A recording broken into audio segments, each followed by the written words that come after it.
This is the Lone Crater YouTube. We hope this video helps. You begin by making the hardware changes that unlock 4K. First, use an HDMI 2. One cable and plug it into the TV port that supports 4K/120Hz. That bandwidth matters because 4K needs more throughput for color and frame rates. Once done, make sure your TV is in game mode and HDMI UHD color or similar is enabled. This reduces processing and allows console signals through. Finally, on the Xbox, go to Settings, TV and Display Options, and select 4K UHD so the console outputs the correct resolution. Next, you refine the video pipeline so games actually render in native 4K.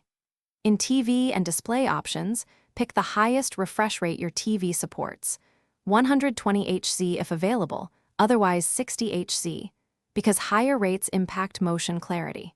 Then enable HDR and set color depth to 10-bit or deep color.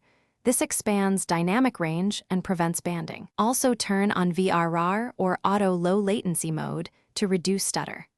Once configured, check game settings for performance versus quality modes that might change internal rendering to 4K or upscale. Finally, verify the result by running a known 4K video or a game that reports output resolution, so you can confirm 3840x2160 and HDR are active. Make sure both your TV and Xbox firmware are up to date because manufacturers fix handshake issues in updates.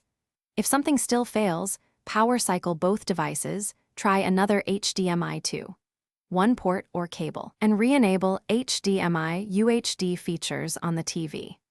If problems persist, the single best troubleshooting tip is to swap the HDMI cable and port to isolate a bad cable or wrong.